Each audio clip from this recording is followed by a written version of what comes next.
Hey guys, welcome to Vlogmas episode 10. It's a big accomplishment being 10 days into it. So I'm about to open an Amazon package that, no, this isn't my monthly Amazon. It's just, I needed stuff. Like, it's not stuff that I necessarily wanted, but it was stuff I need. And I'm freezing. It's in the 70s here.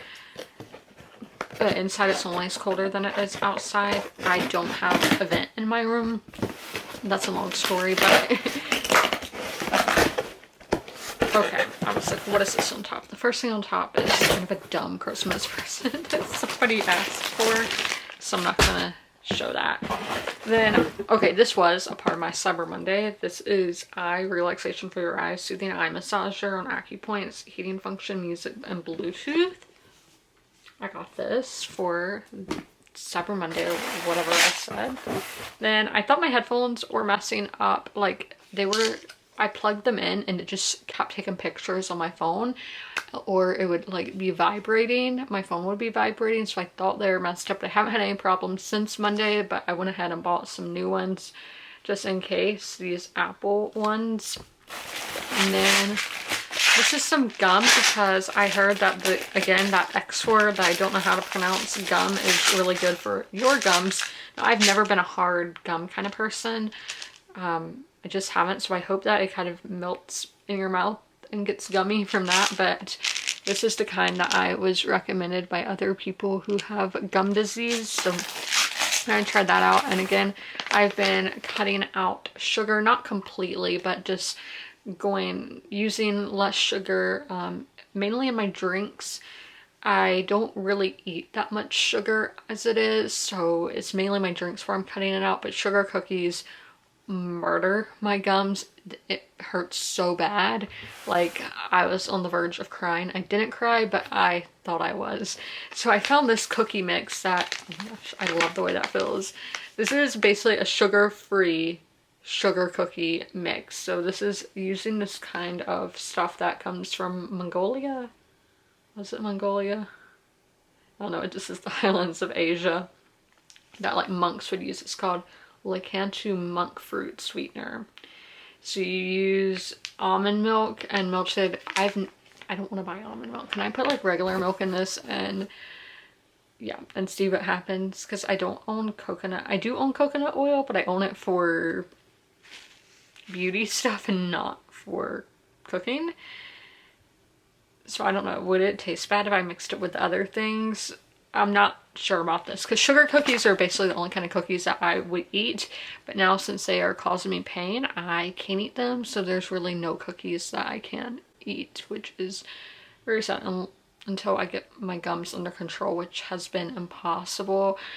I've talked about this before, how it's really frustrating that, okay, I'm giving other people's medical stuff out there. Like, my dad has we have the same stage of gum disease. It is a genetically, if you're not a smoker or drinker, which I've never done either, you most likely have it from genetics. And his is way worse than mine. He doesn't do any of the things the dentist tells him to do, and he has no pain whatsoever. I do every single thing the dentist has told me to do, and I am in pain most days. So I'm not having any right now, knock on wood, but I probably will later, because it's usually at night when I get pain. But it's so frustrating when you can be doing everything the doctor tells you to do and your body just is not doing it. So I don't know if I need to go on another antibiotic or something. It's really annoying, but I do have an appointment next week for just a regular cleaning, and I'm sure I'm gonna have 3 cavities and all of that. But that's, again, we don't want to put that negativity out there. We want to, that we will find a way to combat this, because there is no cure. It's a chronic disease, chronic illness. So just find a way to treat it. So I am gonna get one of these gum, I don't know what's the plural of that, out right now and try it. So it is a peppermint flavor. See, I like the stick gum, but yeah, it tastes just like, I'm gonna hope that this melts. Yeah, I don't want to bite into it. Oh my gosh, it's so strong because it's peppermint. I don't want to bite into it because it just seems really hard and I don't want to break a tooth. So there's that. We're going to be reading Weyward by, I don't even know who that book's by off the top of my head, but we're going to be reading that today and hopefully finishing it today.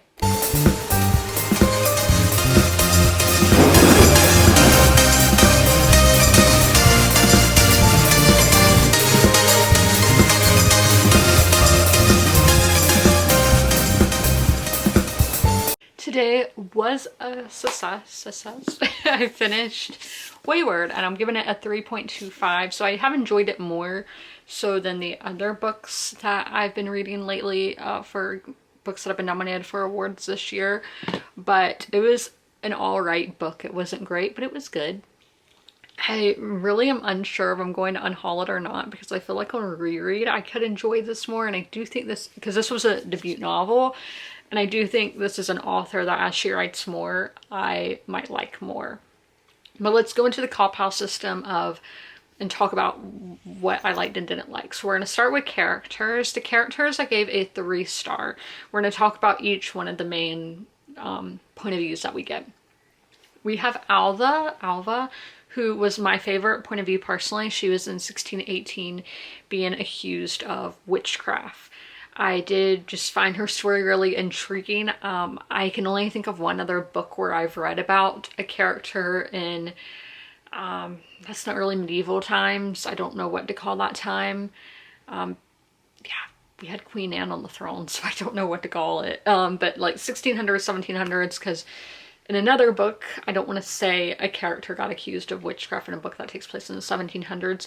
And I just think that's a fascinating concept of how women, it was usually women, I have seen men accused of things like that before too. There is another one, I feel like in a Ken Follett book, something like this happened, where these two girls, somebody gets accused and these two girls sneak out to go watch the witch burning.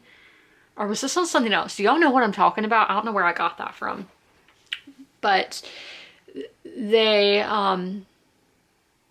how people who were perceived as different were perceived as something scary, as something sinful, and were put on trial for it, some being killed in very awful ways. I think any way of being killed is awful. And some just being imprisoned, and just awful things happening to these people. And I think that's just a very interesting concept to dive into. Then we have Violet, who is our character in the 1940s, who is the daughter of a viscount, so I don't know what her title would be if she had one. She was just kind of naive, and I just didn't really like her as a character. I don't know what it was about her that I didn't like. Maybe, I mean, I usually don't like young adult characters who are teenagers. I don't know why.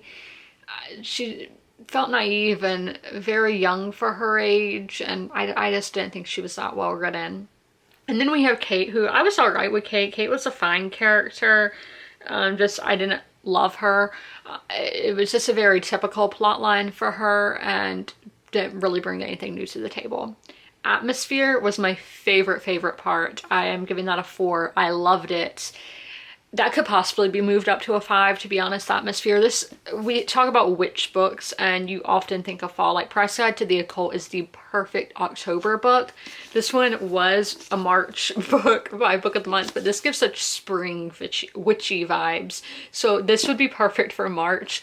Read it in the springtime. It gives those cottagecore aesthetic vibes of being in a cottage, fairy tale-esque. We get a lot of fairy tale mentions in this, and just of wildlife and literature, and those are my 2 favorite things. I love nature and I love literature, so I really loved that setting.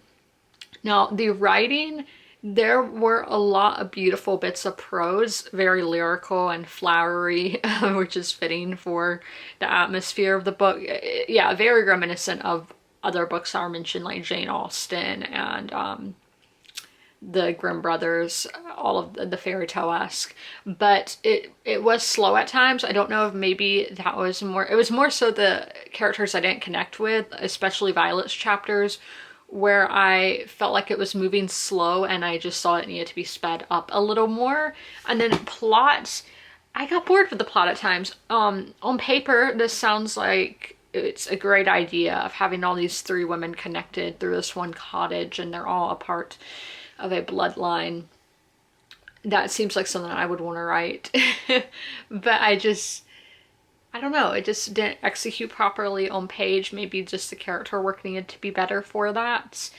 And those are my thoughts on Weyward. I'm going to be ending the vlog here. I will be starting a new book in tomorrow's vlog, and it's by one of my current favorite authors, so I'm super excited for that, and the setting for it seems like one that I'm going to be really intrigued by.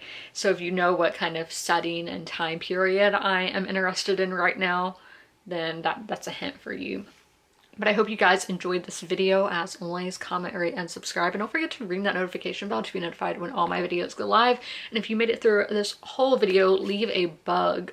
No, we're going to say a bee emoji in the comments below. And I will see you in the next one. Bye!